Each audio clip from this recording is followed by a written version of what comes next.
Yung mga tol, si Mikoy nagpapahinga pa. Sana ay pagising niya ay makilala niya na tayo mga tol, no? Kasi kagabi mga tol, hindi niya na kami nakilala. Ako, hindi na ako kilala ni Mikoy mga tol. Pero si Brad Boboy, kausap na kayo ni Mikoy, Brad? Wala. Hindi talaga. Kailangan talaga madala ito agad sa ospital mga tol.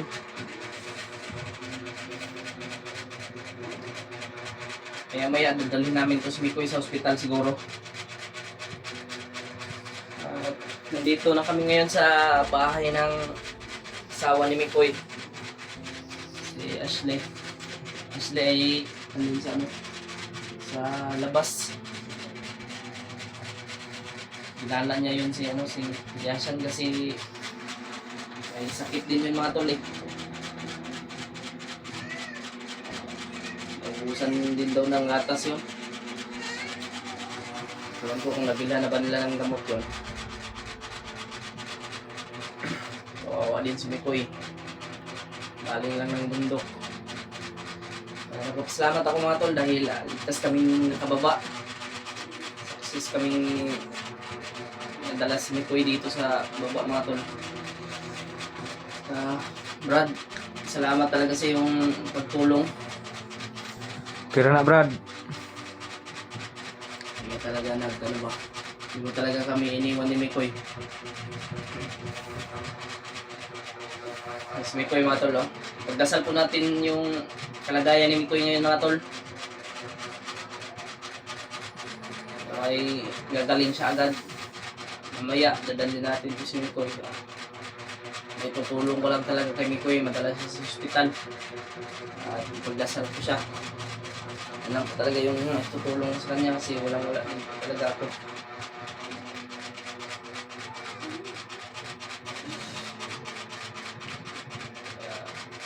Brad, Oh, baka nag-alala ka sa asawa mo at sa ano mo, yung pamilya mo ba, baka nag-alala ka. wala, Brad. Pwede ka din naman na lang muna para baka ano mo din ba kung ano ba yung kalagayan ng pamilya doon. Di ako uwi, Brad, hanggat hindi magaling si Mikoy. Tutulong ako. Grabe talaga bro, talagang nanitigan ko talaga yung ano ba. Isang salita si Brad mga tol. Kasi may utos din doon sa kanya si Tatay Lasaitan. Sinabi niya sa akin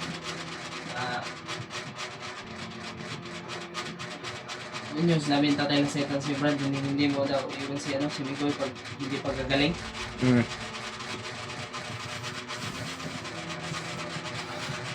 Tol,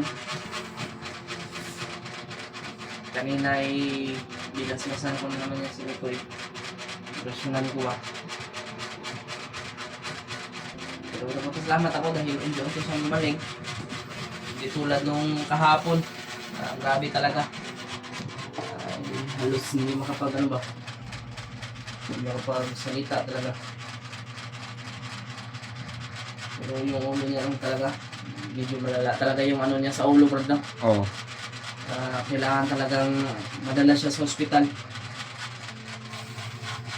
Pero ihatid ko lang ito si Mikoy sa ospital mga tol. Ihatid lang namin din ano. Ikaw na bahala dun yung Mikoy, Brad. Yung matid ko na ito, Brad. Ihatid natin. Oo. Kasi uwi din ako dun sa ano. Hindi pa kasi ako nakauwi dun sa ano mga tol. Nag-alala din ako dun sa bata na niligtas ko ba. Yung si Elvin.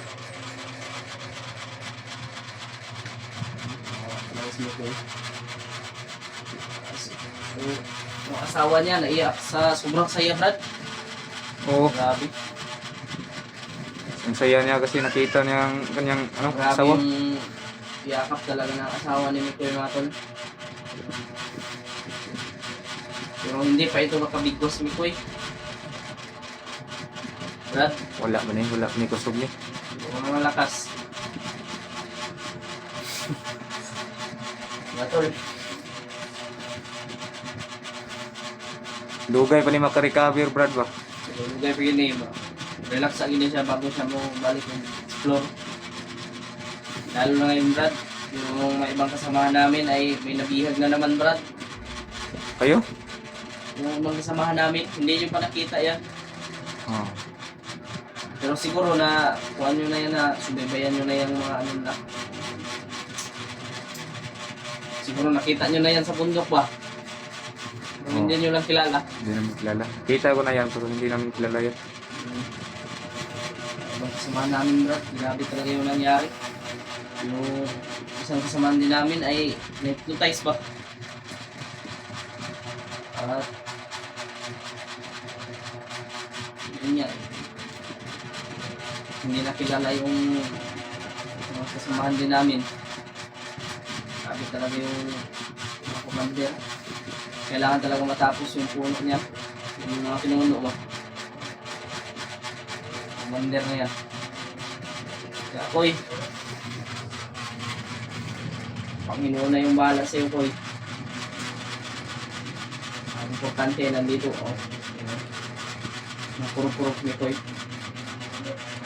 Dito kanya mahal sabay. Sabay. May lagnat siya ba? Lagnat. Sobrang init ba? Mainit. Sobrang init ni Koy mga tol, kaya... Na Brad, alsa naman gamay ang kamot, Brad. Yung anak, bay. Ha? Dito niya yung anak. Anak, lumingaw kasi yung anak ko eh. Kasi kanina mga tol, pagdating namin dito, ay si Miko ay walang malay. Gialsara ni gialsara ni Buboy. Pero kasi Ashley, niyakap niya si Mikoy habang tulog si Mikoy. Kaya din talaga ako sa sitwasyon talaga ng Ashley, right? Yung sinabi niyang tingnan nyo ito nga tol, bigas daw ito na ginaling ba? Galing.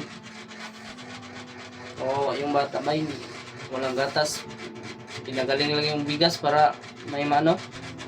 Sakit po gani ang kung ni Mikoy ba yun? Anong tawag dyan? Ni Juan? Lanot? Lanot. Oo. Tawa talaga. Pero Uy, naubusan talaga sila naubusan talaga ng gatas yung mga bata.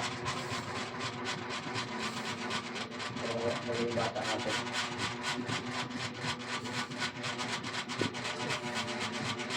Sobrang cute na anak ni Mikoy, oh.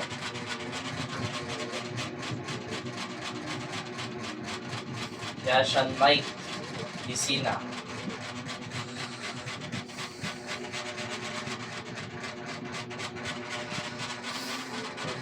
Koy, nagising si Mikoy, ah.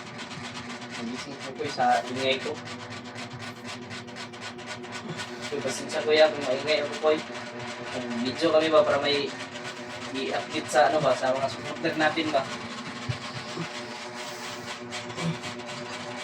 Wala pa kusog kay ni bay. Magaling-galing na si ano mag-vlog ba si Brad Buboy. Pwede ka na mag-vlog, Brad. Yung cellphone ni Mikoy, sa'yo na yan.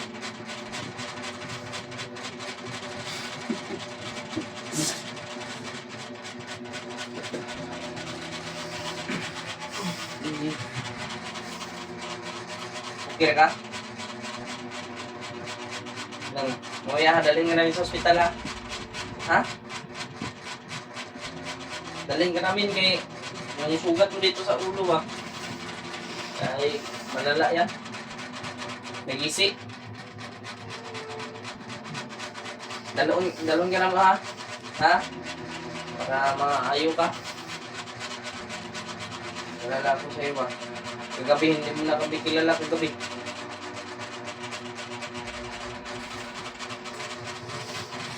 Awad ang panimuot ba inuodan? Rotan. Wala ikaw ba? Wala niya kabalog. Hindi na kilala ni Mikoy. Akala mo nga.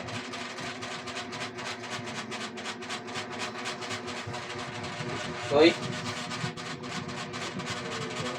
Iya. No?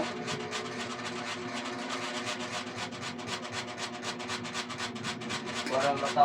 Okay naman mata. Brad. Tawa ni Brad na to.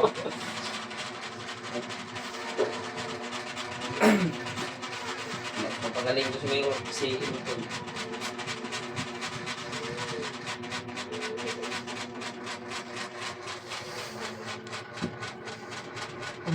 Nandiyan ba yung anak ni Mikoy? Nandyan.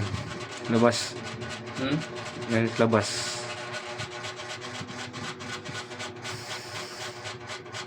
Brad.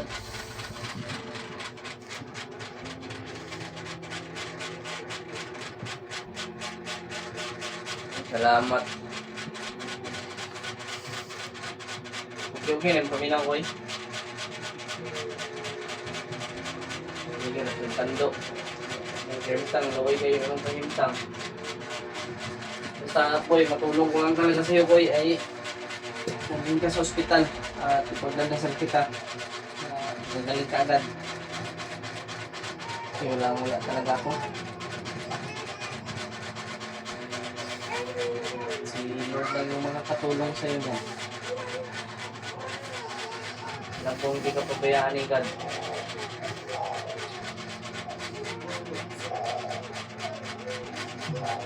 Tatay lasaitan yung dahilan ko eh. Bakit ka nabuhay ulit ko eh. Salamat talaga ako sa lahat po ng nagbigay po ng tulong para makapag-alay. Kasi kung hindi kami makapag-alay ito talasaitan kasi mga ito. Hindi ko talaga mga buhay sumikoy.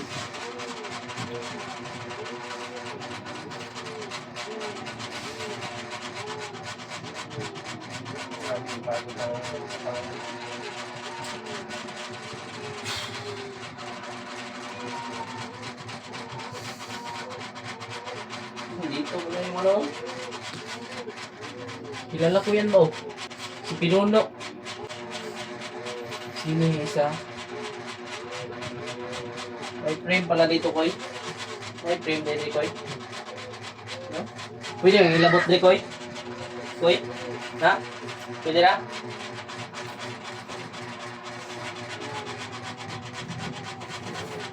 Diba? Bay? Yung box, bay? Oh, bro.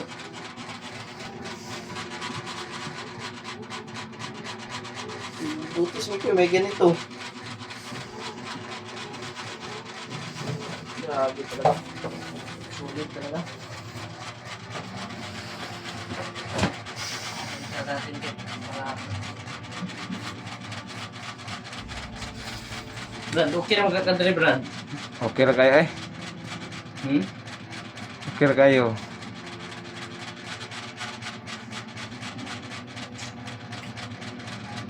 Maya, kain tayo. No? May ano man dun. Nagluto na lang itlog yung asawa ni Mikoy. Nagluto ng itlog. Nagutang na siya doon sa tindahan dyan sa labas.